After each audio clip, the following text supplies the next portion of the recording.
Muli, salamat sa ating Diyos na mabuti. Muli tayo nagkasama-sama sa gabing ito. Tunay na noong nakaraang Sunday ay pinagpala tayo ng Panginoon sa ating ikalimang Joint Fellowship. Salamat sa patuloy na paggabay at pagpapala ng ating Panginoon. So sa hindi po pag-abala, tayo pong lahat ay muling magsitayo. Ayaw ko pong sayangin ang bawat sandali. Bago po tayo dumulog sa maikling panalangin para hingin ang basbas sa Panginoon, ay nais ko pong bumasa tayo. Tungo tayo sa ating mga Biblia. Sa isort natin, Brother Joshua, sa aklat ng Proverbs, chapter 31, verse 10.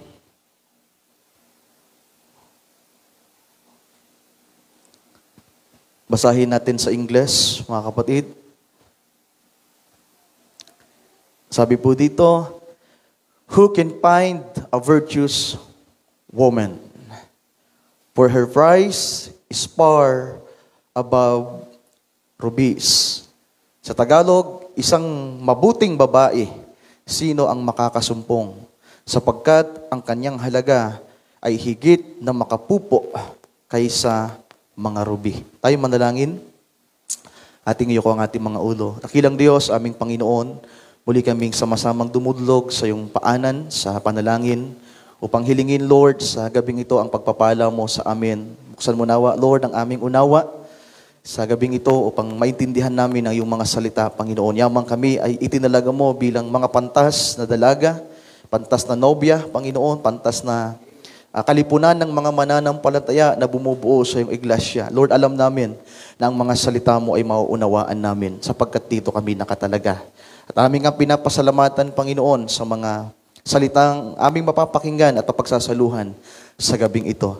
Paspasan mo po ang iyong mga salita at pagpalain ng bawat isa sa gabing ito. Aming dalangin at samo, hinihiling sa iyo pong dakilang pangalan. In Jesus' name we pray. Amen. And amen. You may be seated, mga kapatid. So marahil ang iba ay iniisip nila, lalong-lalo yung mga young people at yung mga nakapakinig din ng mga adult. Nung nakaraang Sunday sa aking pagtuturo at pangangaral sa mga young people ay masabi nilang, ito yung ipinangaral ni Brother Ryan nung Sunday sa mga youth.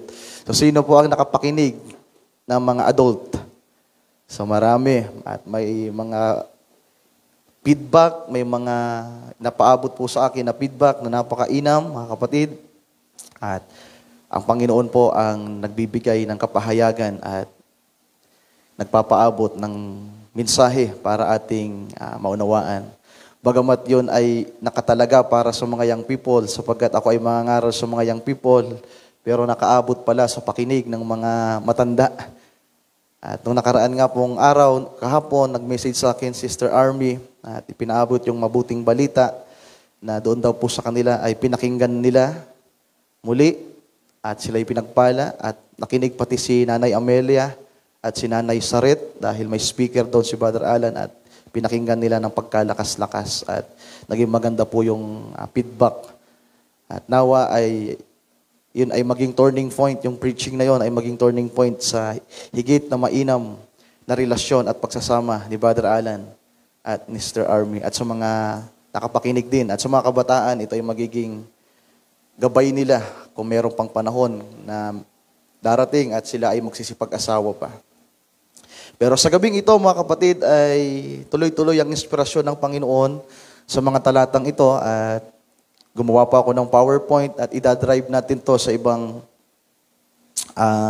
direksyon sapagkat ito ay pangkalahatan at magkakaroon po tayo ng pagtitipo at bibigyan po natin ng diin sa gabing ito ang isang mahalagang bagay na ikinumpara po dito ng banal na kasulatan sa isang virtuous woman. At yan po ay ang ruby.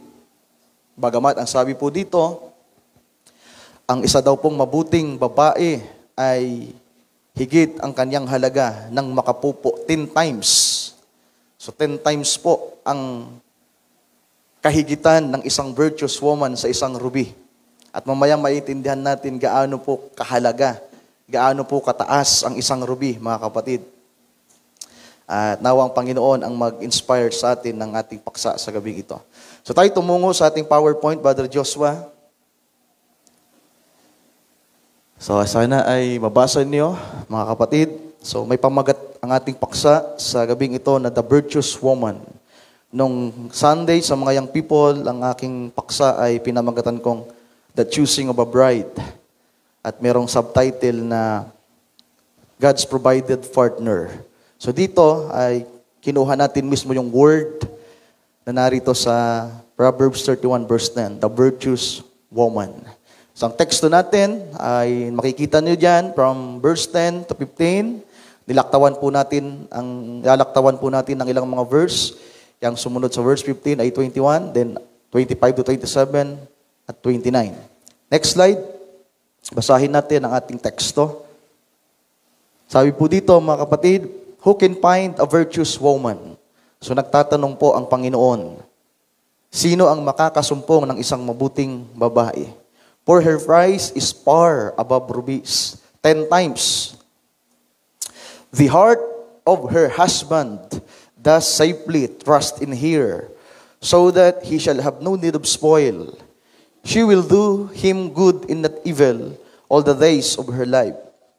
She seeketh wool and flax, and worketh willingly with her hands.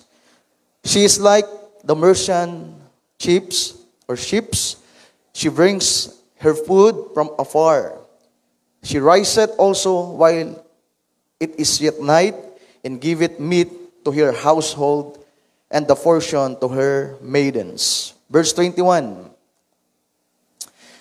She is not afraid of the snow for her household, for all her household are clothed with scarlet. Strength and honor are her clothing, and she shall rejoice in time to come. She openeth her mouth with wisdom, and in her tongue is the law of kindness. Many daughters have done virtuously, but thou excellest them all. Amen. Amen. So, sa palagay niyo mga kapatid, meron kaya ditong virtuous woman? Isang mabuting babae. Isang, sabi ko nga nung Sunday, isang matured na Kristiyanong babae. Malago. Sapagkat sabi dito, ang kanyang kasuotan ay wisdom and strength, mga kapatid. So malakas ang, hindi malakas sa pisikal, kundi nagtataglay ito ng kalakasan. Isinusuot lang niya. Ibig sabihin yung kalakasan na kanyang taglay ay inilarawan na isinusuot. Meron siyang suot na kalakasan at honor, karangalan. At ang kanya daw pong dila ay merong batas, merong kautusan ng kabaitan. Law of kindness. Her tongue is the law of kindness. Pero magiging general tayo sa gabing ito, or sabihin natin na apply natin to mismo sa iglesia, mga mahal kong kapatid. Next slide, Brother Joshua. Meron tayong typology. So typology po ang approach natin sa gabing ito. Ulitin natin yung verse 10. Sabi po diyan, who can find a virtuous woman? So hindi ko na po ididetalye muna yung mga character na naroon sa mga talatang ating binasa. Sabi dito, who can find a virtuous woman? For her price is far above rubies.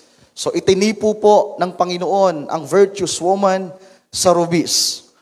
Bagamat higit ito sa rubies, pero nariyan yung pagtitipo. Parang ito yung sinabi ng Panginoon nang sabihin niya na greater than Solomon is here.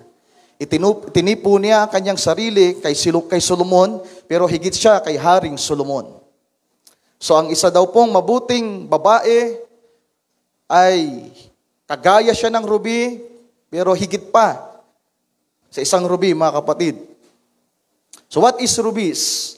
So dadaanan natin to. Ano po ba ang rubies, mga kapatid, or ruby, kapag isa lang? Sabi dito, sa dictionary, a precious stone, isa pala itong mamahaling bato, isa pala itong, ano Tagalog ng precious?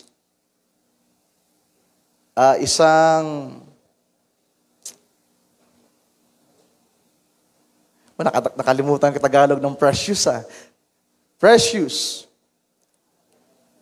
Mahalaga. That's right, tama yon. Isang mahalagang bato that consists of corundum. Ano po yan? Isang uri po yan ng, sabihin natin, ng bato, ng kemikal, o kung anong tawag diyan.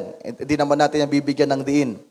Consisting of corundum in color, varieties, varying from deep crimson. So, ang kanyang kulay daw ay, na merong variety, ang uri ng kanyang kulay ay deep crimson, mga kapatid. Yan ay kulay pula. Kung isi-search nyo ang crimson sa Google, magbibigay po yan sa inyo ng mga larawan na kulay pula.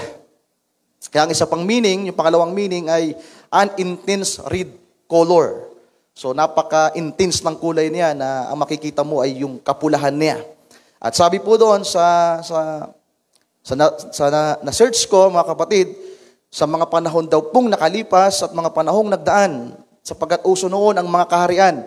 Ngayon, iilan-ilan na lamang yung mga bansa na kingdom or monarchy. Kasama na dyan yung United Kingdom, mga kapatid. Kaya sabi diyan sa baba, many ancient crowns were decorated with rubies. So yun talaga yung inilalagay daw po sa mga corona. Kaya next slide. So ganito po ang itsura ng rubies, mga kapatid. Yan. Kung makikita nyo yung parang skwala, yan yung sumusukat. Sinusukat niya o tinitingnan niya yung kalagayan ng isang ruby, ng isang batong mamahaling hiyas na tawag na ruby, mga kapatid. So hindi pa siya buo diyan. Bagamat yung nasa gitna ay parang buo na. So yan po yung rubies, mga kapatid. Next slide. So yan pa sa panglarawan. At yung nasa baba, yung tatlo ay halos may hugis na. Pero yung nandun sa taas, pwedeng yan po yung namina pa lang, yung nakuha pa lang. At yung nasa baba ay, complete product or finished product na ano na po yan, na treats. Yan ay naayos na po ng mga magagaling, ng mga gagawa niyan. Next slide. So, ang isang halimbawa po na ginagawa niyan ay, yan, sing-sing. Kung makikita nyo po yan, yung nasa gitna ay rubies at ang nakapalibot sa kanya ay diamond. Sapagkat ang diamond at ang rubies ay po yan. Yan po, sa lahat ng mga bato, mga kapatid, I'm sorry, nagkamali ako nung nakaraan, nung Sunday, na nasabi ko po na mas mataas ang halaga ng rubies sa diamond. Number 1 po pala ang diamond. Pangalawa ang rubies. Pero, depende pa rin. Dahil pwedeng higitan ng rubies ang diamond. So, depende po yun sa karat, sa laki, sa sukat, at sa pagkakayari. So, yan po ay sample ng para saan ang rubies. Ang makaka-afford lang yan, mga kapatid, ay mga reyna at hari o kaya ay mga milyonaryo sa panahon natin. Hindi nga natin yan naririnig, di ba? Ang narinig lang natin, gold, kasi yan ang popular, silver, at yung diamond. Pero yung ruby, hindi natin masyadong nabibigyang pansin yan kasi wala naman tayong alam diyan. Pero ang Biblia ay inilarawan ang isang virtuous woman at higit pa nga daw po sa isang ruby.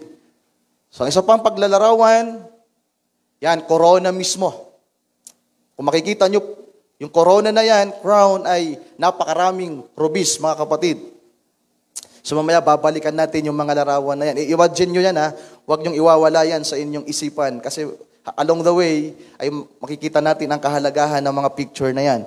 So ipagpamanhin nyo ang isang larawan na ipapakita ko dahil kinuha ko lang ito pero huwag nyong tutularan ito. Ipapakita ko lang na ang may suot nito at nakakapagsuot nito, kung isi-search nyo sa Google, ay ito, si Queen Elizabeth, ang reyna po ng Great Britain.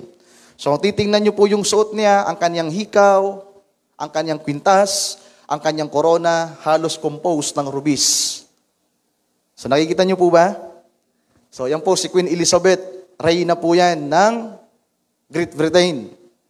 At sa pag-search ko, nakakita ko ng isang magandang larawan, isang reyna sa Biblia, kasama yung haring, si Asuero. Next slide.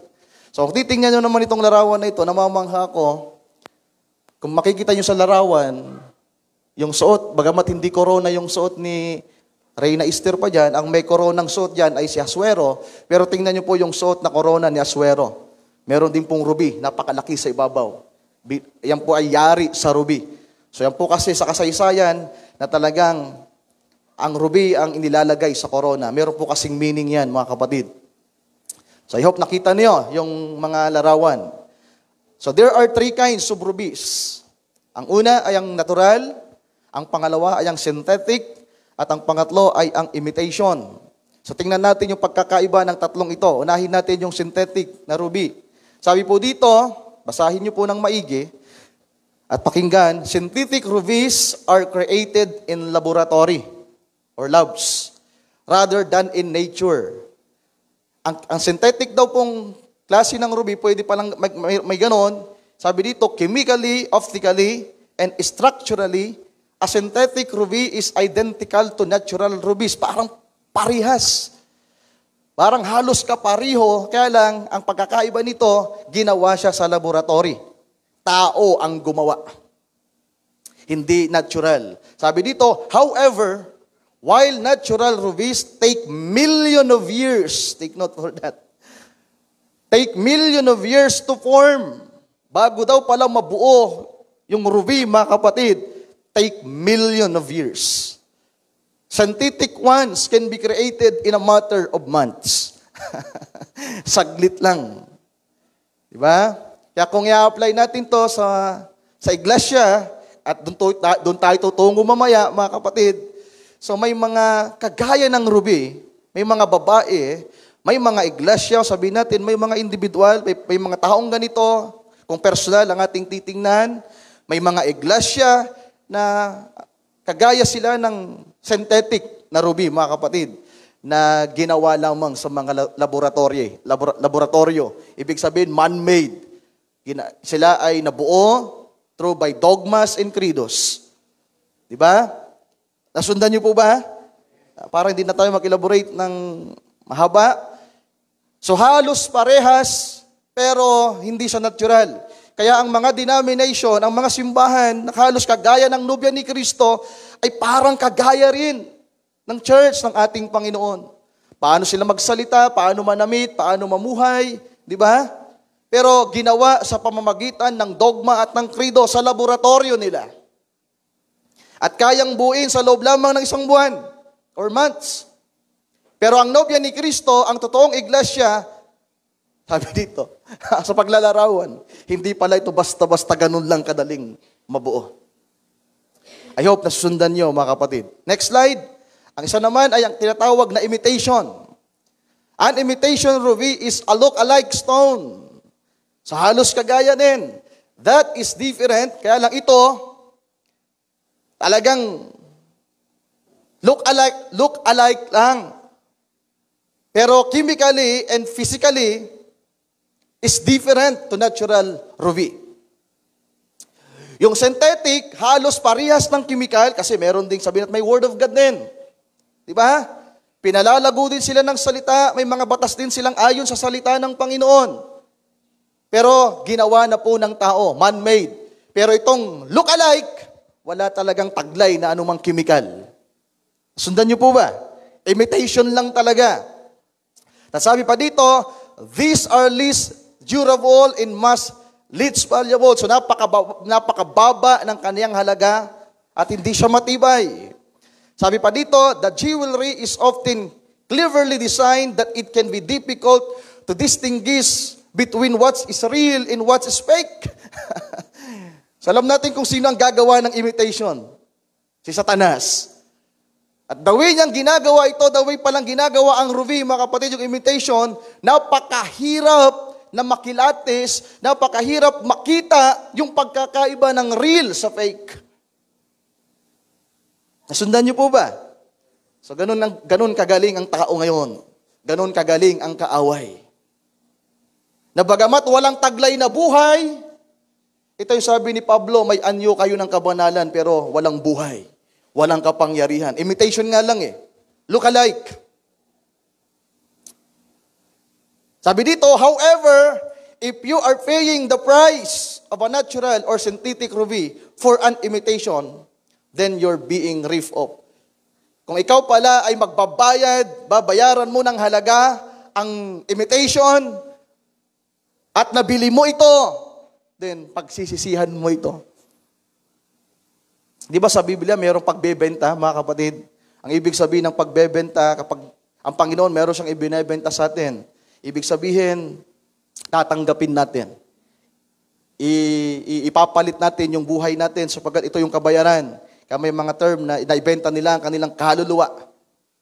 At kung ang mabibili mo pala, ang makukuha mo ay ang imitation, even the synthetic, then you are being ripped off. Pero alam ko, ang nobya ni Kristo, ang mga totoong mananampalataya ay hindi ang basta-basta madaraya. Amen? Ng kaaway. So dito ay sa pangatlo, a natural ruby, sabi dito, a natural ruby is one that has been formed by natural geological processes. Over millions of years, they are formed in natural environments and require intense mining processes to extract. Apart from diamonds, rubies is the most valuable precious gemstone in the world. It is one of the most beautiful minerals found from the Mother Earth. It is a symbol of love and is famous for its deep red hue color. The brilliance in luster. Ang ibig sabihin ng luster, kaya linagyan ko po dyan, kasi kahit ako, ano ibig sabihin ng luster? Baka nagkamali lang. Kasi search ko yung ibig sabihin ng luster. Ang ibig sabihin ng luster ay gentle. Diba? The brilliance and gentle of ruby are unparalleled. Kaya sabi doon sa teksto natin, ang isang virtuous woman ay merong law of kindness. Gentle pala kasi siya. Mahinhin. Diba? Yan yung sinasabi ng Biblia. Sabi na Apostol Pedro sa kanyang unang sulat, chapter 3, dapat sa mga babae ay mahinhin. So hindi ako mangre-rebuke ngayon ng mga sister, nasaktan na sila nung linggo eh. Kaya mag-iingat ako ngayon. Kahit paano papangitiin ko kayo. So yan po, the brilliance in luster or the gentle of ruby are unparalleled. Hindi siya ang kaniyang kaningningan, ang kaniyang ganda, mga kapatid, ang kaniyang paghinawakan mo siya, ay tila ba napakainam sa iyong kamay, di ba? The gentle, the brilliance of ruby are unparalleled. Next slide. Diamonds and rubies are both sought after in the jewelry and gemstone worlds. But which is rarer? Alin daw ang mas tila ba napakahirap na masumpungan? Very rare. Ang diamond daw at ang ruby ay halos parihas na ito yung pinaka. Kaya lang alis sa kanila yung pinaka-rare. Sabi dito, rubies are considerably rarer than diamonds. The mineral that comprise rubies, sapphires, and emeralds is more common. So parehas po pala, yung emerald, yung rubies, at yung sapphire, lahat po ay nababanggit sa Biblia, ay iisa po pala ang mineral na pinanggalingan para sila mabuo. Pero sabi dito, but it's the deep red color of a ruby comes in that is rare. Yung kulay ng ruby, mga kapatid, yun ang naging dahilan bakit mas lalo siyang naging kakaiba sa lahat. Tila ba napakahirap na masumpungan. Dahil sa kaniyang kulay, mamaya maintindihan natin gaano kahalaga ang kulay ng ruby. So forming in process of the rubies. Next slide. Nababasa niyo po ba? Malinaw? So sabi dito, paano nabubuo at paano ang proseso ng rubies, mga kapatid? Sabi dito, the rocks containing these gems, ibig sabihin yung rubies, along with other rocks are transported due to erosion at one's location. These rocks are often distracted as they expose to weathering. A high-pressure stream of water washes the gravel away from the stream deposits. As the rocks containing the rubies are dense, therefore, they remain in place while the smaller deposits wash away. The gemstone, the ruby, is extracted by hands from these deposits as they are small. Napakalit lang po ng ruby, mga kapatid. Sabi dito, paano nabubuo, paano ang proseso? Galing daw po ito sa mga bato. Ang kaiba ng diamond, yung diamond talagang nasa ano yan, nasa pinakailalim. Kailangan mong durugin yung bato. Pero halos may mga ganun din pong paraan ng pagmimina ng ruby, mga kapatid. Pero ang kaibahan sa ruby, ang nature na po ang kusang tumutulong para lumitaw siya. Nagkakaroon daw ng erosion. Merong transported na nagaganap due to erosion. Pag sinabi pong erosion, meron yung pwede pagsabog. Kaya nga sa panunood ko sa YouTube, pinag-aralan ko mabuti paano nabubuo at ginagawa ang rubis, mga kapatid. Yung term na erosion dito at saka yung word na withering, hindi po yan yung wither, kundi pag sinabi pong withering, yung mga bato ay unti-unting natutunaw. Yung mga bato ay na unti-unting nawawasak. Kasabi dito, nagkakaroon ng distraction. Pwedeng sa lakas daw po ng hangin, sa lakas daw po ng ragasan ng tubig, kagaya po sa dagat, yung mga malakas na ampas ng tubig sa dagat, o kaya naman ay nagkaroon ng volcanic eruption, o kaya ay pagguho ng mga ng mga bundok. At yung mga bato na galing doon ay iniaagos ito, kumakalat. Nasundan niyo po ba? Dahil sa pagsabog, dahil sa erosion, dahil sa nagaganap, nasabi natin na hindi mainam mga pagsabog o kaya ay pagbaha, ay doon lumilitaw ang rubis. Sabi dito, these rocks are then distracted as they are exposed to withering. So bago masusumpungan yung rubis, nakakaranas siya ng distraction, ng distracted. Di ba? May nasusundan ba kayo? Nakikita nyo ba yung sarili nyo at yung iglesia ng Panginoon dito? Nagkakaroon daw ng erosion, mga kapatid. Merong high pressure of stream of water. May malakas na puwersa ng tubig na umaagos. Na halos hinuhugasan at inaalis yung ilang mga deposito na naroon. As the rocks containing the rubies are dense, therefore yung mga bato, kung malaki yan, talagang yung lakas ng ragasan ng tubig sa tagal ng panahon, unti-unting mawawala yung mga bato na nakapulupot sa kanya. Yung normal na bato. Kaya nga million of years, yung ragasan ng tubig, yung hampas ng hangin, o anumang mga pagkaguho, millions of years.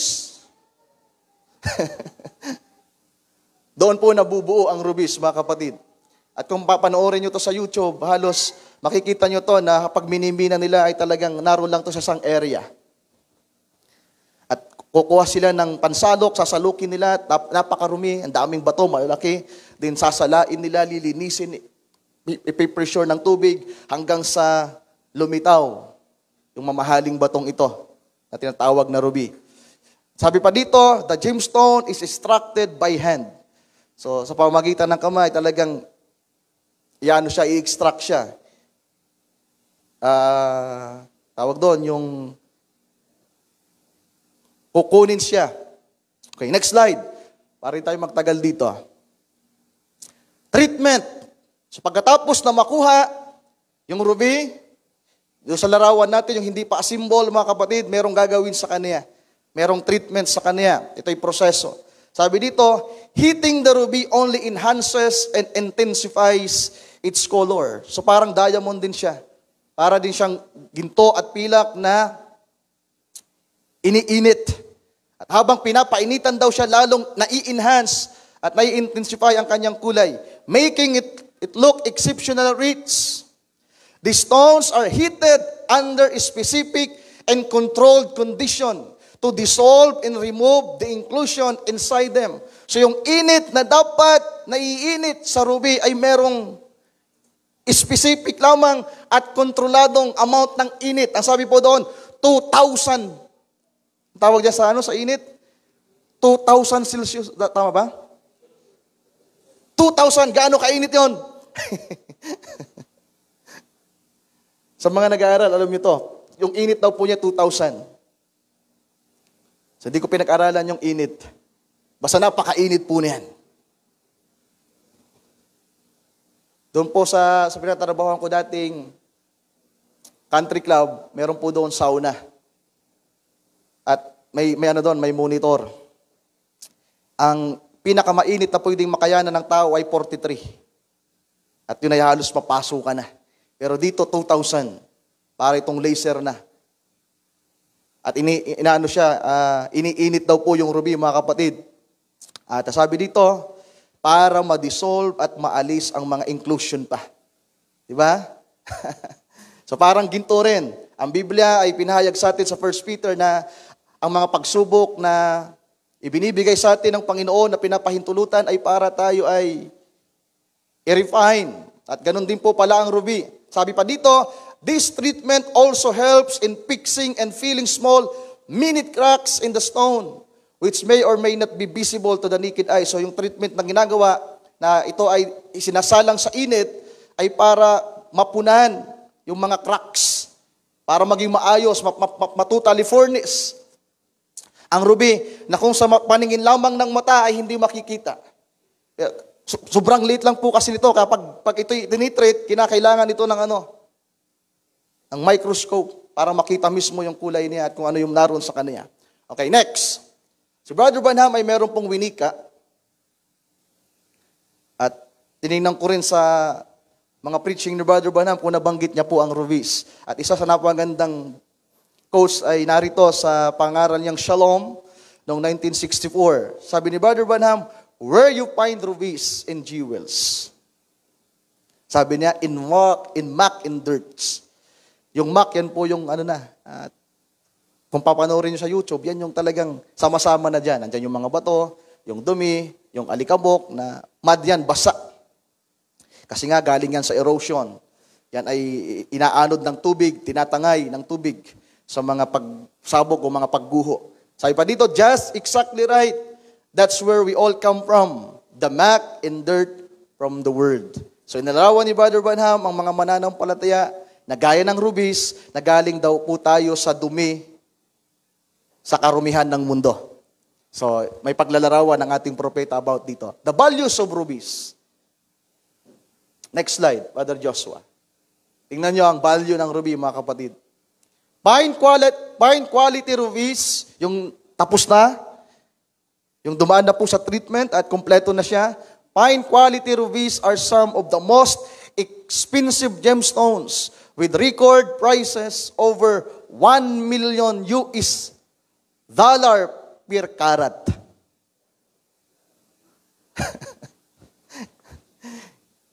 Alam niyo po ba gaano kaliit ang isang karat?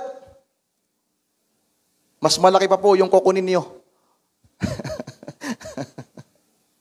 At nagkakahalaga daw po ang per carat ng rubies, yung fine quality rubies, ng 1 million US dollar. However, rubies are also subjected to more treatments than almost any other gem. Sa lahat daw po ng mga batong mamahalin, pati na ang diamond, ang ruby daw po ang pinaka-subject sa matinding treatment. At ganun daw po yung virtuous woman. Higit pa nga daw po sa virtuous woman, matindi po pala ang treatment na gagawin ng Panginoon sa atin. Para lumitaw ang halaga mo, mas mahalaga ka pa dito. Kaya sabi ng Biblia, ang katumbas ng isang kaluluwa, 10,000 words. O sabi natin, 10 million ang halaga mo US dollar. Kasi 10 times daw yung halaga ng virtuous woman sa isang ruby. Nababasa niyo po ba? Gaano kataas ang value ng ruby, mga kapatid? Bago lumitaw ang ganyang quality, yung fine quality rubies ay kinakailangan dumaan pala sa matinding treatments. Kaya nung Sunday nagtanong ako, meron bang virtuous woman dito?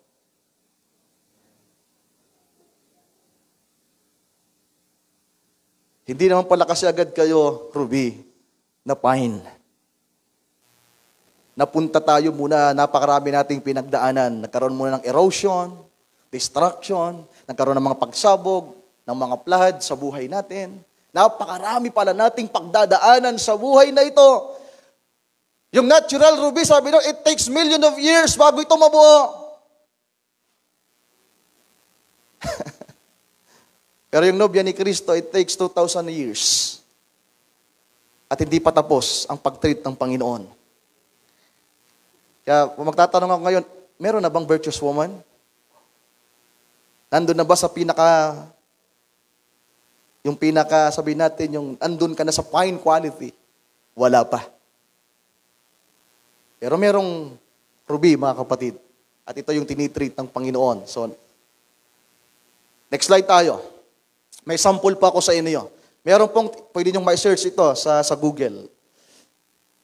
Ang pinakamahal na naibenta at merong bumili, yan po ay sing-sing. Na ruby ay tinawag, may pangalan na Cartier Sunrise Ruby Ring. Na merong karat na 25.9 at nabili po yan, naibenta sa halagang 30.4 million US dollar. Ipeso nga ninyo yan. Ipeso ninyo sa may mga cellphone, Brother Chad. Ipeso ninyo. 30.4 million US dollar. Pakipeso. Pakipeso. Sa may mga cellphone, ay may gamit pala si Brother Chad. Ay gamit pala yung cellphone niya. Tingnan natin. Baka mag-error yung natin, calculator. Tingnan natin. 30.4. 30 million. 90. Ilan, Brother Gideon? Times. I-50 natin.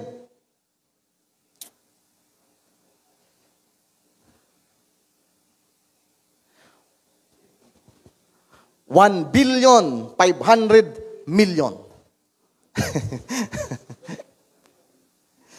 Ibig sabihin, mas mayaman kayo kay Henry C. Diba? Ang halaga ng isang virtuous woman, ang halaga ng isang mananampalataya na bumubuo sa Iglesia ni Cristo, yan, maliit pa yan, mga kapatid. Sing-sing lang yan. Ang sabi po ng Biblia, magiging kasuotan natin ng ruby mula ulo natin hanggang talampakan. Yan, nasa daliri lang yan. Nagkakahalaga ng 30.4. Pero hindi eh. Ang halaga ng isang nobya ni Kristo, ang kanyang pagkatao mismo ay composed like 10 times of rubies. Nakukuha nyo ba, mga kapatid? Gaano kayo kahalaga? Wala, nakatingin tayo sa labas eh. So ayaw, pakita niyo ang halaga ninyo, ang halaga ng church, ng ating Panginoon. So meron pong 7 factors para makita ang value ng ruby. 7 factors affect the value of ruby. Makikita natin yung kanyang halaga. Maapektuhan, makikita dyan yung sabihin natin, sa pamamagitan ng 7 ito ay makikita natin yung value ng ruby, kung ito ay mataas o kung ito ay mababa. Ang unang mahalaga ay ang kulay. The deep red color of ruby is very rare. It is a symbol of love and is famous for its deep red hue. So, andun na pala sa binasa natin kanina, the brilliance and luster of ruby are unparalleled. So, kakaiba talaga siya. Yung kanyang kulay, ang dahilan kung bakit siya tumaas ang value niya. Ang pangalawa ay ang clarity. So, itong word na ito, sinerge ko po yung ibig sabihin kasi bibira nating magamit ito, ma-encounter ito. Kaya yung merong open parenthesis at close parenthesis, ayan yung meaning ng word na clarity. Ang ibig sabihin po ng clarity, the quality of transparency or purity. Yung kanya palang kalidad ng pagiging transparent. Kapag tiningnan mo siya kung anong nasa kanyang loob, makikita mo. Yung kanyang kalinisan, yung kanyang purity, mga kapatid. Nasundan niyo po ba? Una, yung kulay. Yung pangalawa ay yung kanyang kalidad. The quality. Naroon ang kanyang kalinisan, yung purity, at yung pagiging transparent, yung pagiging totoo. Diba? Ang pag sinasabi nating transparent, kung i-apply natin to sa mga tao, sa mga mananampalataya, sa iglesia ng Panginoon, pag sinabing transparent ka, totoo ka. Kaya dito po pala tumataas ang value ng isang ruby. Nakikita yung kaniyang kaloob-looban. Pag sinilip mo, tiningnan mo, walang naitatago. Ang pangatlo ay paano siya kinakat. May kinalaman din po pala yung pagkat sa kanya. The cut of ruby can greatly impact how it looks. Paano siya ibuuin, paano siya gawin, mga kapatid, napakahalaga. Yan nga yung pinakita nating singsing kanina, yung pinakita nating corona kanina, napakaganda. Pero sa disenyo ng ating Panginoon sa kanyang iglesia at sa mga mananampalataya, ang bawat cut ng Panginoon sa atin, sinisigurado niya. Diba? Ang bawat tapyas ng Panginoon sa atin, sinisigurado ng Panginoon, nalilitaw kang higit 10 times na maganda, mas mahalaga kaysa sa natural na ruby. Amen. Kaya kung kayo mga kapatid ay kinakat ng Panginoon, may mga tinatapyas sa atin, sinasaway tayo, nililinis tayo, napakahalaga po pala kasi noon.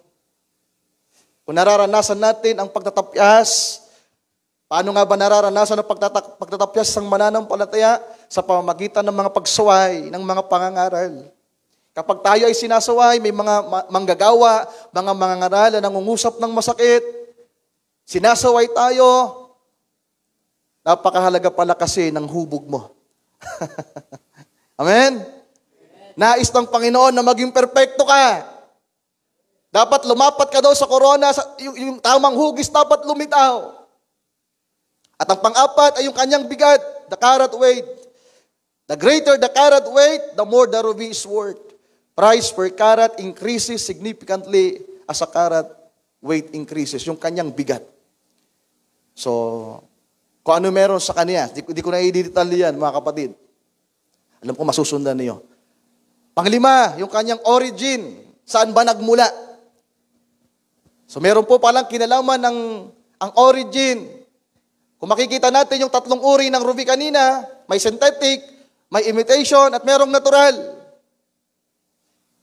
Pero yung pinapakita dito, sa bawat bansa dito sa mundo, iba-iba po yung halaga ng ruby.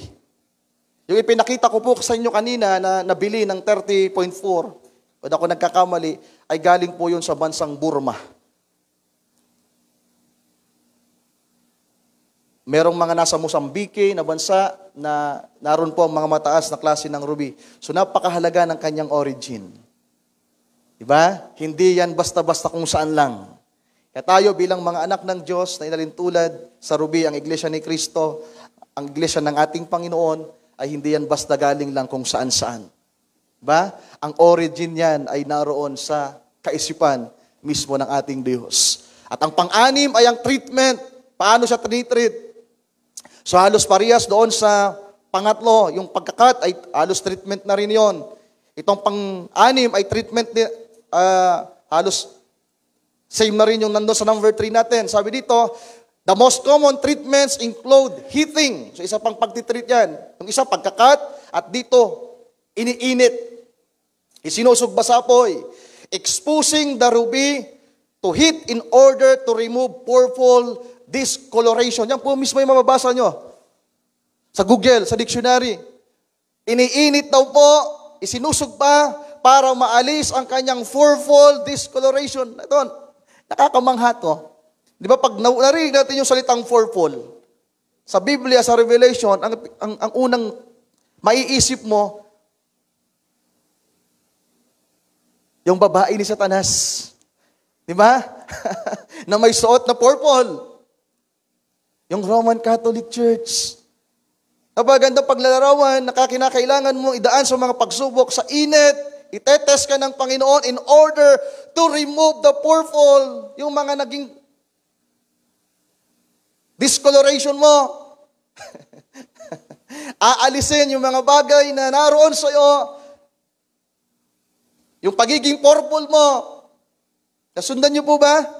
Aalisin ng Panginoon yung mga maling paniniwala sa atin. Pag pinag-usapan kasi ang kulay, yan yung pagkatao mismo. Kaya di ba, minsan naririnig natin yung kasabi na lumabas din ang tunay na kulay niya. Di ba? Ganon kahalaga ang kulay. Kaya para lumabas ang pagiging totoo ng isang Kristiyano, totoo na kalagayan ng nobya ng ating Panginoon, kinakailangan siyang initin.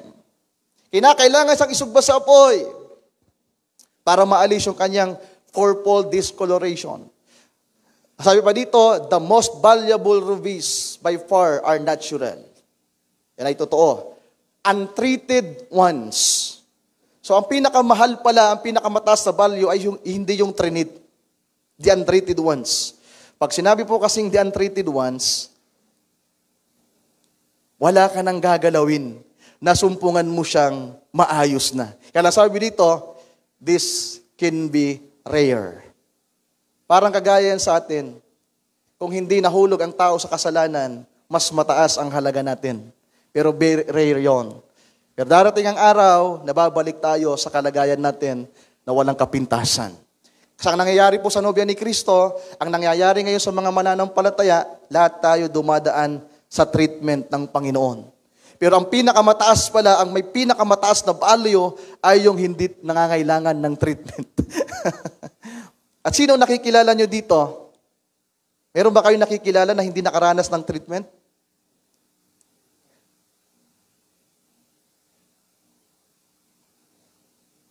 Kung ang iglesia ay ruby, mga kapatid, nakita nyo ba kanina yung suot na korona ni King Asuero? Sabi pa nga, kung ang Panginoon ay salita, ang nobya ay salita. Bakit tayo nagiging rubies? Dahil ang Panginoon natin, He is the King of Ruby. Kaya alam niyo po ba kung ang tawag sa ruby? Kung isi-search nyo, ang tawag po, binansagan po ang ruby bilang the King of the Gemstone. Ang hari ng mga bato. Pwede ba nating palakpakan ang ating hari? Nakakamangha, di ba? Sabi niyo, Kuya Ryan, bakit ano pinag-uusapan natin? Yan ang sinabi kasi ng Panginoon, virtuous woman is like of rubies, pero higit pa sa ruby. So lilawin natin at pag-aralan natin kung ano yung ruby, mga kapatid.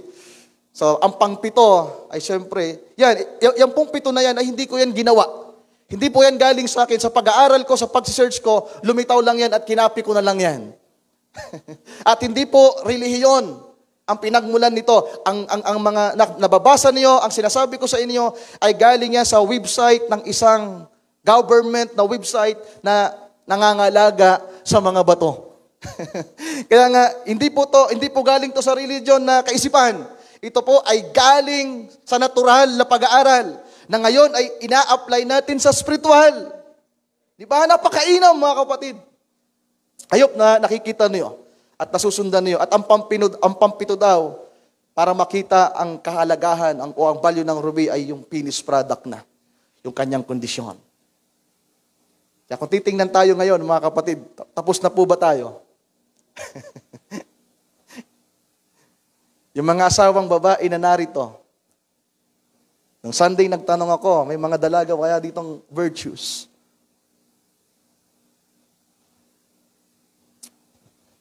Taglay na natin ang katangian ng pagiging ruby at higit pa sa pagiging ruby. Pero kinakailangan nating dumaan sa treatment. Amen. Kinakailangan nating dumaan, mga mahal kong kapatid. Kung ang natural ruby, bago siya mabuo sa loob ng maraming taon, a million of years, kinakailangan niyang dumaan sa matinding erosion, mga pagguho. Kinakailangan munang gumuho ang isang bundok. Pag gumuho yung bundok, yung lupa ay, di ba, maglalandslide. May mga batong kasama doon. Di ba? At tapos, kinakailangan, madurog pa ng madurog, hanggang sa madurog ng madurog. Ang sabi ng pag-aaral, it takes million of years. Pagkatapos, yung mga nagmimina naman ng ruby, hahanapin nila yan, tapos meron din silang proseso pang gagawin.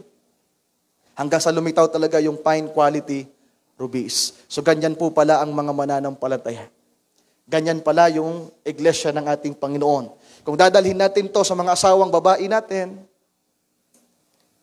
na wala pa yung batas ng kindness sa kanilang dila, maghintay pa kayo, baka million years pa yan. Pero hindi na magtatagal ang Panginoon, kaya mga asawang babae, bilang na ang mga araw niyo. Kinakailangan bago dumating ang Panginoon, the law of kindness, yung kahinhinan, yung kabaitan ng isang asawang babae ay lumitaw na. The fine quality rubies. Ilang taon na lamang bago dumating ang Panginoon. Amen? Mula sa kaisipan ng ating Panginoon, million of years na tayo. Dahil doon tayo nagmula. Yung blueprint natin, galing doon sa kanyang kaisipan. Ang isang araw sa kanya, katumbas ng 1,000 taon sa atin, gaano tayo katagal sa kaisipan ng Panginoon. Bago tayo lumitaw sa ibabaw ng lupa, mula sa eternity, gaano katagal na pinag-isipan muna tayo ng Panginoon. Kaya walang nagkataon, walang aksidente sa Panginoon. Amen? Bago tayo lumitaw sa ibabaw ng lupa, bago kayo sinilang ng tatay at nanay mo, bago mo naranasan ang mga pagsubok na yan, yung mga pagsabog na yan, pagguho na yan, mga pagbaha na yan, hampas ng hangin dito, mga daluyong ng tubig, naroon na yan sa kaisipan ng Diyos. Kaya pasalamatan niyo ang mga pagsubok. Amen? Pasalamatan natin ang mga hangin. Ano yung hangin? Yung elemento ng kaaway, the winds, yung mga temptation. Sa pamamagitan ng mga temptation na yan, sabi ni Santiago, tayo ay sinusubok ng Panginoon. Kaya nga yung magtatagumpay daw sa temptation, siya ay puputungan ng korona ng buhay. Amen. Next slide tayo, Brother Joshua. The virtuous woman, narito na. Applyin natin to sa church ng ating Panginoon. So ang virtuous woman, mga mahal kong kapatid, walang iba ang iglesia ng Panginoon. At sino nga bang iglesia ng Panginoon? Tayo. The believers. Kaya nagtatanong ang Panginoon, who can find a virtuous woman? Siya ang nagtatanong. Siguro sasagot yung iba na naroon, wala kaming masusumpungan. Pero sabi niya, siya ang pinakadakila at pinakamatinding minero, pinakamahusay na minero sa lahat ng miniro. Sasabihin ng Panginoon, merong higit sa rubi akong nasumpungan. Amen? At yan ang aking mapapangasawa. Ang nobya ko, ang mapapangasawa ko ay 10 times greater than the rubies. Next slide. Balikan natin yung verse 10. Who can find a virtuous woman? Nagtatanong ang Panginoon, sino ang makakasumpong ng mabuting babae? Sapagkat ang kanyang halaga ay higit sa mga ruby. So, nung Sunday po, pinangaral ko na ang naghahanap po ay ang lalaki. Yan po ang prinsipyo ng Biblia sa pag-aasawa. Hindi ko pa po naabot sa paksa na kapag ang babae ang naghanap, kapahamakan. Kaya alam niyo mga kapatid, ito ang totoo. Kaya tayo nakabilang sa iglesia ng Panginoon, hindi tayo ang naghanap ng iglesia. Alam niyo yung mga naghahanap ng iglesia, yung mga gustong makahanap ng iglesia, wala yang patutunguhan. Hindi tao ang naghahanap ng perpektong iglesia. Kapag ikaw lamang ang naghanap ng iglesia na kung saan ka palalaguin, kung saan ka magsisimba, mabibigo ka. Pero ang kagandahan sa nobya ni Kristo, hindi tayo ang naghanap ng perpektong iglesia, ng fellowship para sa atin. Si Kristo. Amen? Siya ang nakasumpong sa atin. Siya ang nagtalaga sa atin. Hindi tayo ang pumipili, hindi tayo ang pumili sa fellowship na ito. Kung tayo lamang mga kapatid, hindi natin ito gugustuhin. Pero salamat, ang fellowship na ito ang pumili sa atin. Hindi tayo ang pumili sa ating Panginoon, siya ang pumili sa atin. Hallelujah. Next slide. Applyin natin. Pinalitan ko yung mga terminology. How can find a virtuous church? Meron ba? Meron. Pero hindi tayo ang makakasumpong niyan. Siya. Ang Panginoon ang makakasumpong ng isang mabuting. Alam niyo yung word na virtuous, mga kapatid? Yan ay galing sa Hebreyong salita, hindi ko na nakuha, na may katumbas sa salita na righteous. Who can find a righteous church? Diba? Hindi tao ang makakasumpong. Hindi tao ang nakasumpong, si Kristo. At tayo mismo ang iglesia. Tayo ang matuwid na iglesia ng ating Panginoon. The believers. Sabi dito, to be virtuous is to have the manifestation of godly character. So naalala na yung fellowship natin, yung pinag-aralan natin doon sa yung mga characters, yung statue of a perfect man, the fruits of the Holy Spirit, yan, lilitaw at lilitaw talaga yan. Ang sabi dito, to be virtuous is to have the manifestation of godly character from faith to love. Amen. Sundan niyo po ba? The godly character from faith to love. So the church, ang iglesia ng Panginoon ay dapat na magtaglay nito at ito ay maipakita. Hindi lang to basta pagpapahayag na tayo ang iglesia ni Kristo. Tayo ang simbahan ng Panginoon. Kinakailangan pala itong makita. Kung paano ang ruvis, mga kapatid, kinakailangan makita talaga ang katunayan na yan ay tunay. Then ganun din po ang iglesia ng Panginoon.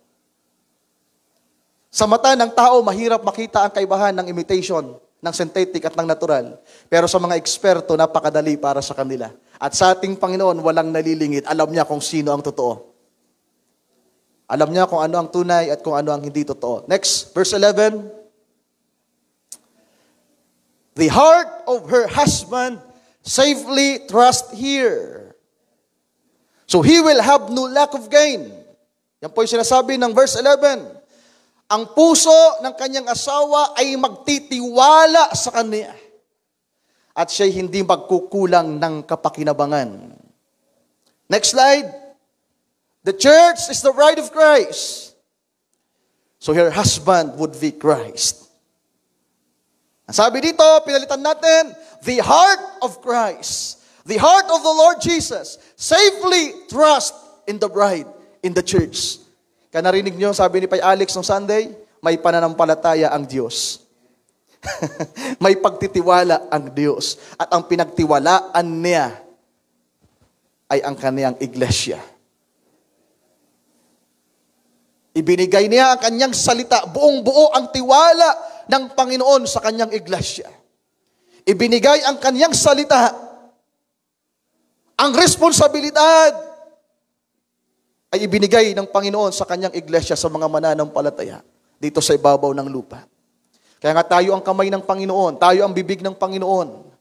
Diba? Tayo ang katawan ng Panginoon na gumagawa dito sa ibabaw ng lupa. Ang puso ng ating Panginoon bilang siya kasintahang lalaki, bilang siya ang magiging asawa ng nobya ni Kristo, ay nagtiwala ng buong buo sa iglesia. So dapat, mga brothers, ganun din tayo. Buo dapat ang tiwala natin sa ating mga asawa. Eh paano Kuya Ryan? Hindi pa naman kasi virtuous woman.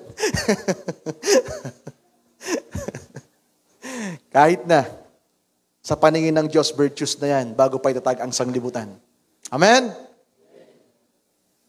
Kaya dapat ang mga mananampalataya ay buong buo ang tiwala sa salita ng Panginoon. Sabi ni Brother Alex on Sunday, have faith in the word of the Lord. Dapat buo ang tiwala. Kung paano ang Panginoon ang nagtiwala sa nobya, vice versa, dapat buo rin ang ating tiwala sa ating Panginoon. Verse 13. Laktawan natin yung verse 12. Verse 13 tayo. May mga ilan pa akong kinuha dito na talata na napakainam. Sabi dito, she seeks wool and flax and willingly works with her hands. Naghahanap daw po siya ng mga tela, at siya ay gumagawa ng merong pagkukusa. Nagtatrabaho siya, gumagawa siya ng perong pagkukusa sa kanyang mga kamay. Next slide. Tayo, bilang ang iglesia ng Panginoon, we are the church, should be eager to work. Amen. Dapat ang mga mananampalataya na naroon sa nobya ni Kristo, na higit sa mga rubi, hallelujah, ay dapat merong kasipagan, merong desire, matinding pagnanasa, na makapaglingkod, makapagtrabaho, na merong kaluwagan, kalayaan, pagkukusa sa kanilang puso. They are willing in the ministry. They are willing to help the ministry, the needs of the church. Bakit? Yun yung kalagayan natin, mga kapatid. Amen? Dapat ito yung makita sa atin. Dapat ito yung nagmamanifest sa atin sapagkat dito tayo inuhubog ng Panginoon. Tinitreat niya tayo. At dapat ito ang lumitaw, at I do believe, mga kapatid, ito ang lilitaw sa iglesia ng ating Panginoon. We should be diligent in our work. Dapat masipag tayo. Amen? Kung binigyan tayo ng Panginoon ng ministry, ano man ang ginagampanan natin sa church, be diligent. Pahalagahan mo yan. Pagsumikapan mo yan. Pagsipagan mo. Nabasa niyo ba yung isinare ko doon sa group? Kapag nagpahapay-hapay ka at hindi ka naging tapat, papalitan ka ng Panginoon. Diba? Nabasa niyo po ba? Hanggang sa tila ba wala ka ng bahagi. Napakahirap nun. Kaya kung pinagtiwalaan tayo ng Panginoon, mga kapatid, ibigay natin yung nararapat. At alam ko, diyan tayo hinuhubog ng Panginoon sa ganyang kalagayan. Verse 14. Ito, verse 14. Kung titingnan nyo yung verse 13, di ba? Verse 13, balikan natin. Kung titingnan nyo, yung pangungusap ko na lang na yan, may kinalaman sa ministry. Dapat willing tayong tumulong sa ministry. Verse 13 yan. Di ba? Yan yung nasa, atras mo nga, Brother Joshua, ipinapakita diyan, sabi doon, she is willing to work with her hands, willingly. Di ba? So may kinalaman yan sa ministry. Pagdating sa verse 14, napagandang pagtitipo. Napagandang kapahayagan nito, mga kapatid. Sabi sa verse 14, she is like the merchant ships. So ang virtuous woman pala, ang iglesia ng Panginoon, ay kagaya ng sasakyang dagat na pangkalakal. At siya ay nagdadala ng pagkain mula sa malayo. So ano pinapakita dito? Akala ko dati, dinadaan-daanan ko lang to, pero nung binulay ko kagabi, kanina, Next slide. The church should be evangelized. Diba? A virtuous woman, akala natin pagpapakilala lamang ng isang asawang babae, ministry pala ito. Ang iglesia pala ng Panginoon ang tinutukoy dito. Kaya kinakailangan ng mga Kristiyano, ang mga mananampalataya, they are willing to help the ministry. To support the ministry. Para saan? Kagaya daw tayo ng sakyang pandagat na kinakailangan nating pumaroon sa mga malayo. Dalhin ang pagkain. Amen. Kaya dinadala natin sa kampo, dinadala natin sa buhi ang alin? Ang pagkain ng salita ng Diyos. Purihin ang Panginoon. Mula sa malayo, dinadala natin ang pagkain. Malapit pa nga yan. Yung buhi at o kampo, malapit pa po yan. Diba? The church should be evangelized. So kapag ang isa palang iglesia ay hindi nag-iibanghelyo, hindi nag-i-evangelize, para bang kontento na sila-sila na lang, may problema po pala dyan. May mga alam akong mga simbahan, mga kapatid, wala silang puso sa pag-iibanghelyo, pag-i-evangelize. Pero nagpapasalamat tayo sa Panginoon. Yung ministry sa dakong ito, 2011, 2012, ganun yung puso. Brother Alex, pinapangunahan tayo na yan. May puso yan ng pag-iibanghelyo. Pwede ba nating palakpakan ng ating Panginoon? Diba? Ang sabi ng propeta ni William Branham, kapag ang iglesia ay wala ng puso na abutin ang mga taong nangangailangan sa labas, ang iglesia na yan ay patay na.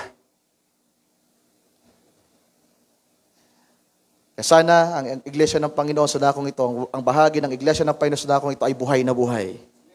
Amen? Ang bawat isa mahayag sa huling mga araw na ito na handang ipahayag, dalhin ang pagkain sa mga taong nangangailangan. Si Brother Beato, nakakatuwa po. Noong nakarang araw, nag-message yan sa akin. Hindi ko na kinakailangang utusan. Pagsabihan na sabi niya, meron daw siyang iba-Bible study na isang pamilya. Isasama niya ang mga kabataan. Pagkatapos, Bible study niya. Tapos Sabado, meron na naman siyang iba-Bible study ng 2 pamilya. Pwede ba nating palakpakan ng ating kapatid? Di ba? May puso ng pag-ibanghelyo. Kung kaya't ang iglesia ng Panginoon ay nasa ganito palang kalagay, kagaya siya ng sasakyang dagat ng pangangalakal o mangangalakal. So meron tayong the greatest treasure, mga kapatid, at yan ay walang ibang salita ng ating Panginoon. Yan ang pagkain na kinakailangan nating i-share. Verse 18 tayo. Ang oras ay hindi magpapahintulot. Sabi sa verse 18, she perceives that her merchandise is good. Diba? Doon sa verse 14 na binabasa natin, kagaya siya ng sakyang dagat, kagaya siya ng barkong mga ngalakal, pangkalakal. At andito naman, kung yan ay barko na may pangkalakal, ibig sabihin may mga daladala yan. Meron siyang produkto. At yung produkto na to, ito yung i-offer, ito yung ilalako mo, ito yung ipopromote mo sa mga tao. Sabi dito, she perceives, nalalaman ng virtuous woman, nalalaman ng iglesia ng Panginoon na ang kanyang produkto ay napakabuti. Kaya hindi siya mahihiyang ilako ito. Alam niya na ang kanyang produkto ay di kalidad. Amen. Ano kayang produkto na meron tayo? Nasabi pa dito, and her lamps does not go out by night. Ang kaniyang ilawan ay hindi mauubusan. Hindi mamamatay sa gabi. Next slide. What is the merchandise of the church? Ang kaligtasan. Ang ebanghelyo ni Kristo. Di ba? Nasundan niyo po ba? Ano ipinopromote natin? Ano ipinapangalakal natin? Hindi natin ibinibenta ang salita ng Diyos. Sa pamamagitan ng pera, ang salita ng Panginoon, ang kaligtasan, ang katubusan, na siyang daladala natin para ipahayag sa mga tao, kinakailangan nila itong i-purchase. Merong barter na magaganap. Kinakailangan ang kapalit ito ay ang buhay mo. To receive this kind of product, the salvation, the gospel, the word of God, then ang kabayaran na dapat mong ibayad ay ang buhay mo. Kaya hindi mahirap ilako ang produktong ito sa mga totoong nangangailangan. Diba? Nasundan niyo po ba? Kapag i-promote mo ito, kapag ito inilako mo, sinabi mo, diba yung mga magagaling na magbenta, itong kailangan mo, kailangan mo to. Gaano ba yung kamahal? Ang katumbas nito ay ang buhay mo. At kapag nakita niya yan ang kailangan niya, bibilhin niya yan. Amen? Kaya nga tayo, binili natin to. Di ba? Sana wag kayong malito sa word na pagbili. Ginagamit po yan na term sa Biblia. Yung pagbili na yan. Sa Revelation, ginamit yan sa panahon ng Laodicea. Sa Book of Isaiah, sabi ng Panginoon, pumarito kayo, magsibili kayo sa akin.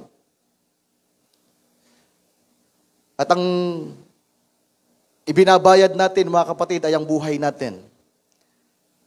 So, worth it ba? Ang pagbabayad? Hindi lang basta worth it. Kulang pa nga yung pambayad natin. Di ba? So sobrang taas at halaga ng produktong ito na kinakailangang matanggap at makuha ng mga tao. Tayo rin naman ay galing doon. Ay kulang pa yung buhay natin, mga kapatid. Pero sa paningin ng Diyos, sapat na ang buhay natin para matanggap natin ito. Verse 18, tingnan natin yung kalawang bahagi ng verse 18. Na hindi siya mauubusan, yung kanyang ilawan ay hindi magkukulang. So napakadilim na ng mundo. When the night of the world comes, when it gets darker, our light, ang salita ng Panginoon na nasa atin, our light should shine ever brighter. Amen. Amen. Our lamp does not go out. Siya ang kalagayan ng iglesia ng Panginoon, mga kapatid. Sa ayaw at sa gusto natin, ang totoong iglesia ng Panginoon, the virtuous woman, na kagaya ng higit pa sa mga rubi, na tinitreat ng Panginoon ngayon, hindi yan mauubusan ng liwanag. Hindi yan magkukulang ng langis. Diba? Kagaya nito sa talinghaga sa Matthew 25, hindi sila magkukulang ng langis. At lalong magliliwanag. Gaano man kadilim ang mundo, gaano man sumapit ang kadiliman sa mundo, gaano man kalala ang kasamaan, ang karumihan ng mundo, ang sabi ng ating Panginoon, ang mga masama ay lalong magpapakasama, ang mga marumi ay lalong magpapakarumi. Pero sabi naman doon ng Panginoon, ang mga matuwid ay lalong magpapakatuwid. Kung magiging madilim ang mundo, ang iglesia ng Panginoon, ang mga mananampalataya, ay higit naman na magliliwanag. Pwede ba nating palakpakan ang ating Panginoon, mga kapatid? Hallelujah. Verse 21. Malapit na tayo, makakaabot sa verse 29. Huwag kayong mag-alala. May mga lalaktaw-laktawan naman tayo. Verse 21. Napagandang bahagi rin ito. She's not afraid of snow for her household. For all her household is clothed with scarlet. Itong maganda dito. Sa verse 21. Hindi daw siya matatakot sa panahon ng tagniebe, ng taglamig. Ang iglesia daw ng Panginoon ay hindi matatakot sa panahon ng taglamig, ng tagniebe. Di ba may hula ang ating Panginoon, may prophecy siya sa Matthew chapter 24. Because iniquity shall abound, the love of many shall wax cold. Napakalamig na po ng mundo. Nasundan niyo po ba? Patay ang tao ngayon sa paningin ng Diyos, spiritually, napakalamig. Ang kalagayan ng Laodicea ay malamig. Hindi lamang malahininga, malamig. Kung malamig ka, magpakalamig ka, malamig ang mundo. Pero sabi dito, sa panahon daw ng taglamig, ang sambayanan ng iglesia ng Panginoon ay walang katatakutan. Sapagkat ang kasuotan niya, praise the Lord, ay scarlet. For all her household is clothed with scarlet. Alam niyo ba, sinerge ko ito sa Gregong salita? Next slide. Ano yan pala, yung ginamit kong verse kanina, yung snow. Yan yung keyword natin para ma-apply natin na hindi siya matatakot sa panahon ng pagsagana ng kasamaan. Diba? Ang pinapakita ng panlalamig ay kagaya do sa verse na ito. Because iniquity shall abound, the love of many shall wax cold. Sa panahon ng panlalamig, sa panahon ng pagsagana ng kasamaan, ng karumihan, ng kalikuan, ang nobya ni Kristo, ang mga mananampalataya ay hindi matatakot. Hindi mag-aalinlangan. Bakit? Meron siyang kasuotan na suot na panlaban sa taglamig. Kahit maramdaman mo yung lamig, nariyan lang. Pero meron kang proteksyon, ang dugo ni Kristo. Yan nga yung kanta natin kanina, paganda. I enter into the Holy of Holies. I enter into the blood of the Lamb. Yung scarlet na naroon na suot ng virtuous woman, galing sa Gregong salita na shoni, nang ibig sabihin ay crimson. So, andyan yung word na crimson. Nabasa natin yan doon sa unang mga slide natin. Nang ibig sabihin ng rubies ay crimson. A rich, deep red color. And that's the blood of Jesus Christ. Amen. Pwede ba nating palakpakan ng ating Panginoon, mga kapatid? Kaya, kung nararanasan man ng mundo ang taglamig ngayon, nararanasan natin ang taglamig ngayon dahil sa kasalanan, dahil sa kasamaan. Diba? Maraming nanlalamig. Pero kung nalalaman mo ang biyaya ng Diyos na nakalaan sa iyo, merong kasuotan na ibinigay sa iyo. Merong ipinambalot sa iyo, kapatid. Kapag aalisin mo yung balot na yan na ibinalot sa iyo, manlalamig ka, manghihina ka, mamamatay ka. Pero salamat, meron tayong proteksyon. At ang proteksyon natin ay ang dugo ni Kristo. We are clothed by the blood of the Lamb. Di ba naalala niyo yung kwento ni Brother Branham? Nung nakakita siya ng isang prostitute, malimit ko lang mabanggit to. Si Brother Branham, dahil extreme siya, may pagka-extreme ang ating propeta, at galit na galit talaga siya sa mga masamang babae. Nung makakita siya ng isang prostitute, gusto niyang sumpain. Iba yung tingin niya sa babaeng prostitute na kanyang nakita. At isinumpa niya. Pinagsabihan niya, pinagwikaan niya ng kung ano-ano, nagsalita siya ng mga negatibong salita laban sa babae. Pero maya-maya ang Panginoon nagbigay sa kanya ng pangitain. Diba? Sino nakakaalam nito? Nakakita siya ng vision. At nakita ni Brother Branham na yung mundo ay napapalibutan ng ring of kulay pula. May nakapalibot na ring na pula doon sa mundo. At merong tinig. Nasasabi doon, yan ang dugo ng kordero. At ang babae na yan na hinahatulan mo, yan ay protektado ng dugo ni Kristo. Amen. Amen. Hallelujah. So gaano man karumi ang mundo, na halos tila ba nararamdaman natin tumatalab sa atin ang ruming ito, ang panlalamig na ito, kaya mga maraming Kristiyanong nanlalamig. Maraming mga Kristiyano ang tila ba malamig. Pero mga kapatid ko, tandaan niyo, Ang kailangan lang natin, sampalatayanan, na meron tayong kasuotan na ibinigay ang Panginoon sa atin. Amen? Hindi natin yang ginusto, ibinigay yan ng Panginoon sa atin. Dinamitan niya tayo ng kaniyang dugo. We are clothed by His blood. Verse 25. Strength and honor are her clothing, and she shall rejoice in time to come. See? Dapat ganito ang kalagayan ng mga mananampalataya, ganito pala ang kalagayan ng iglesia ng Panginoon. Ang kanyang kasuotan ay hindi lamang ang dugo ni Kristo. Yung taglay niyang kasuotan ay meron palang kalakasan at meron palang karangalan. Kaya nga sa panahon daw na darating, siya ay magagalak. Walang takot, walang pag-aalala sa kanyang puso. Bakit? Alam niya na siya ay pinatawad ng Diyos. Hinugasan ng dugo ni Kristo. Nababalutan ka ng dugo ng Panginoon. Taglay mo ang kalakasan ni Kristo. Kaya di ba sabi ni Pablo, mga kapatid, I can do all things through Christ who gives me strength. Sa kabila ng mga pangungusap ni Pablo na siya'y mahina, sabi niya, ang mga bagay na ayaw kong gawin, siya kong nagagawa. At yung mga bagay naman na dapat kong gawin, yung kalooban ng Panginoon, hindi ko magawa. Pero sabi niya, nagawa ko at magagawa ko ang lahat ng mga bagay dahil sa kalakasan na ibinigay ni Kristo sa akin. So taglay natin ang kalakasang ito, ang karangalang ito, mga kapatid. At tayo ay tatawa. Next slide. May iba pong translation ng NLT. Kung babasahin natin dito yung pangalawang bahagi, sabi dito, and she laughs without fear of the future. Tatawanan lang niya.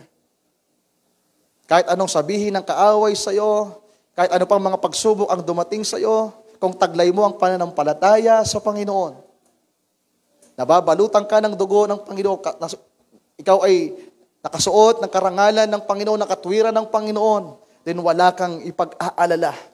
Diba? Hindi ka makukondem. Pag sinabing condemn, mga kapatid, napakahirap nito sa mga taong nakukondem. Ang nararanasan natin, conviction. Kinukonvict tayo ng Panginoon. Pero hindi natin dapat maranasan ang condemnation. Kasi sabi ng Biblia, sino mang na kay Kristo ay wala na sa kahatulan. Amen. There is now no condemnation to them that are in Christ. At si Kristo ay isinuot sa atin. Christ has put in you. Yan sabi ni Apostol Pablo. So sabi dito, sa isa pang translation, MSG version, she always faces tomorrow with a smile. Sister Rosel lang ang lagi nakangiti dito. Nabasa niyo po ba? Ang isa palang nobya ni Kristo, ang iglesia ng Panginoon, laging may ngiti sa kanyang labi. Ang bawat umaga ay laging merong ngiti sa kanyang labi. Bakit? Meron siyang tinanggap na salita ng Panginoon mula sa propeta Isaiah. Ano na sulat ni propeta Isaiah? Sabi doon, ano ba, alam niyo ba kung ano naisulat ni propeta Isaiah? Inaawit natin yung isang awit. The steadfast love of the Lord. Diba? Ang pag-ibig ng Panginoon, ng kanyang kagandahang loob ay laging bago sa bawat umaga. Amen.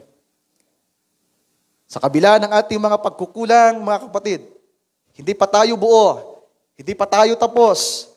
Patuloy tayong tinitreat ng Panginoon, pero alam natin kung ano ang kalagayan natin. Taglay natin ang salita ng Panginoon. Sabi dito, we have read the Bible and know that regardless of how bad things might be, we know who wins in the end. Amen. Kahit gaano pa kakritikal o kalala, kasama ang mga nangyayari at pwedeng mangyari, alam natin kung sino ang nagwagi at magwawagi. Amen. Ang ating pagtatagumpay ay ang tagumpay ng Panginoon na ibinigay sa atin. Ang kailangan sabi dito, our trust in hope in God. Ang ating daw pagtitiwala, ang ating pag-asa sa Diyos, ito ang tumutulong sa atin upang harapin natin ang bawat umaga na merong ngiti sa ating mga labi. Hindi dapat parang pinagtakluban tayo ng langit at lupa. May utang ka, mabiyaya ang Diyos sa iyo, ngumiti ka. Mababayaran mo yan. Di ba? Huwag mong isipin na hindi mo yan mababayaran. Mababayaran mo yan. Amen. May kaaway ka, magulo ang pamilya mo, meron kang karamdaman, magtiwala ka lang sa Diyos. Have faith in God, have faith in His Word. Darating ang araw na makukumpleto ka rin. Matatapos din ang lahat ng impurities natin. Diba? Lahat ng discoloration, purple discoloration, mga maling kulay. Kulay ng mundo. Ay aalisin lahat ng hindi tamang kulay. Ibig sabihin lahat ng hindi tamang pag-uugali, karumihan na nasa buhay ng isang Kristiyano ay aalisin ng Panginoon. Patuloy kang ilalagay ng Panginoon sa init. Susubukin ka. 2,000 degrees Celsius Fahrenheit. Tama ba? Pinag-isa na natin. Napakainit nun. Pero sabi doon mga kapatid, ang pagpapainit po pala sa ruby, kontrolado dapat ang init. At ang nagpapainit nga ng ating Panginoon, kontrolado niya. Kaya ibig sabihin, ang mga pagsubok na dumaraan sa atin, hindi tayo matutupok.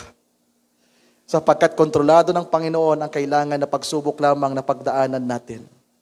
Kaya di ba sabi ng Biblia, hindi tayo susubukin ng Diyos na higit sa makakayanan natin. Pwede ba nating palakpakan ng ating Panginoon? Hallelujah. Verse 26. She opens her mouth with wisdom, and on her tongue is the law of kindness. So dapat ito pala ang nasa dila ng iglesia ng Panginoon. Ito dapat ang nasa dila. Ito pinag-aralan na natin to. Anong meron sa law of kindness? So sa aking pagbubulay-bulay, mga kapatid, next slide. Ito.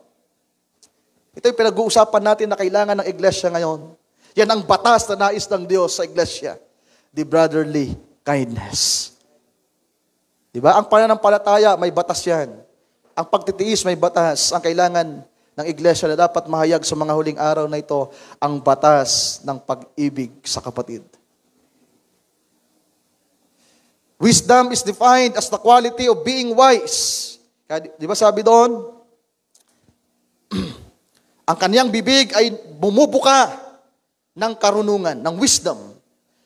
So, ito ay pagpapahayag ng nobya, kalagayan ng nobya ng ating Panginoon sa Matthew 25. We are wise, mga kapatid. The Church of Christ, the bride of the Lord, is wise. Okay, last verse, verse 29. Many daughters have done well, but you, nag-iisa lang, but you excel them all. Marami daw mga kababaihan, kadalagahan, na gumawa rin naman ng mabuti.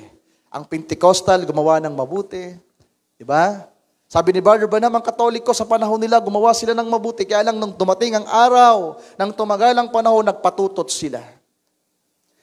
Ang mga Protestante sa panahon ni Luther, gumawa sila ng mabuti. Diba? Si John Wesley, nang ipangaral niya ang sanctification, gumawa siya ng mabuti. Sa bawat panahon, may mga iglesia rin naman na gumawa ng mabuti. Pero merong isang namumukod tangi na higit sa lahat. Nakagaya ng ruby na makapupo ang halaga. At yan ay ang nobya ni Kristo. Kayo yon, mga kapatid ko. Pwede ba nating palakpakan ng ating Panginoon? Hallelujah. Many daughters have done well. Next slide, Brother Joshua. Yan ang papuri ng Panginoon sa kanyang iglesia. Yan ang papuri ng Panginoon sa inyo, mga kapatid. Kaya huwag niyong maliitin ang inyong sarili. Huwag niyong tingnan ang inyong sarili sa kalagayan niyo ngayon na meron pang mga impurities. Baka kasi nakikita niyo pa ay yung unang mga larawan na baka kasama ka pa doon sa mga putik. Diba? Pero makapangyarihan ng kamay ng Diyos na i-extract ka, kukunin ka niya. Napakaliit lang po kasi ng ruby, mga kapatid. Napakaliit lang. Doon sa pag-aaral ko, sa panonood ko ng mga YouTube, ng mga dokumentary, ang isa pong ruby na kasinlaki ng kuko, ng nail. Yun nga, nagkakahalaga po ng million US dollar. Kaya hindi po bumabangga ang Biblia sa kanyang, ang salita ng Panginoon sa bawat bahagi. Ito, Book of Proverbs, tapos sinabi ng Panginoon, ay sulat ni Matthew, fear not, little flock.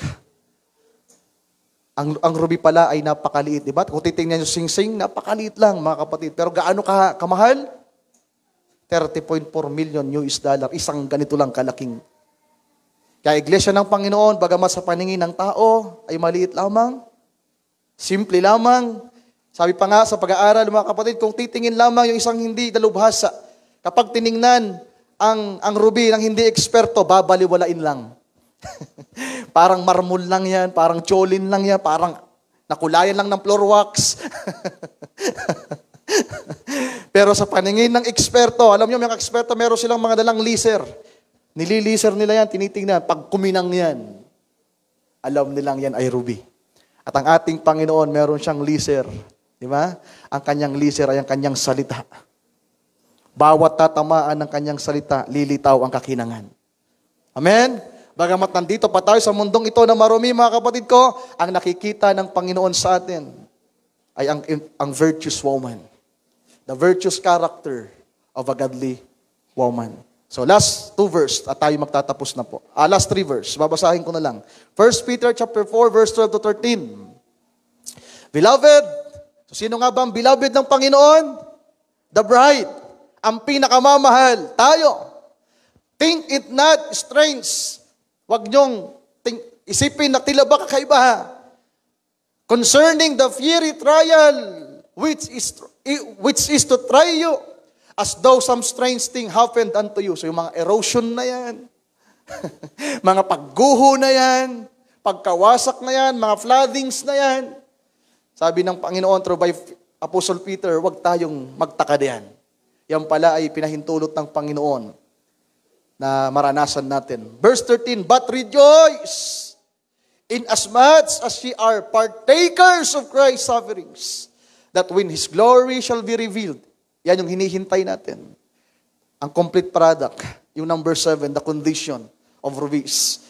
Sa panahon na yan, bago ang rapture, when His glory shall be revealed, ye may be glad also with exceeding joy. James 1:12, blessed is the man that endureth temptation, for when he is tried, he shall receive the crown of life, which the Lord has promised to them that love Him. So ang mga masusubok, hallelujah, at ang magtatagumpay, mga kapatid, ay tatanggap ng korona ng buhay. At alam nyo ba, ang sabi ng propeta, tayo ang magpuputong ng korona sa Panginoon. Kaya nga nang dinadaya si Martin Luther ni Satanas, di ba? Nalala yung kwento? Doon sa kwarto ni Luther, pumasok si Satanas, nagpanggap na siya si Kristo. At sinusuotan si Martin Luther ng korona. At nung una, napipil ni Luther, akala niya si Jesus Christ, yung kanyang kasama sa kwarto. At merong koronang isinusuot sa kanya. At naalala ni Luther ang salita ng Panginoon, sabi niya, hindi dapat ako ang susuotan ng korona. Dapat ako ang magsusuot ng korona sa Panginoon. At nang yun ay maalala ni Luther, ni-rebuke niya. Sabi niya, Satanas, ikaw yan, lumayo ka. At tingnan niyo ang huling verse natin, mga kapatid. Proverbs 12:4. A virtuous woman is a crown to her husband. Tayo ang magiging korona ng Panginoong Jesucristo. We are the rubies. Amen? Tayo ang sasangkap sa koronang ito. At ito ay magiging kaluwalhatian, karangalan ng ating Panginoon. Tayo ang magiging korona ng ating Panginoon. Kaya hindi papayag ang ating Panginoon na hindi tayo matapos. Patuloy niya tayong uhubugin, mga kapatid, sapagkat tayo ang magiging karangalan at kapurihan ng ating Panginoon. Itinalaga tayo para sa kanyang kapurihan. Di ba? Yan yung predestination. Sa Ephesians 1, we are predestined before the foundation of the world for the praise of His glory. Amen.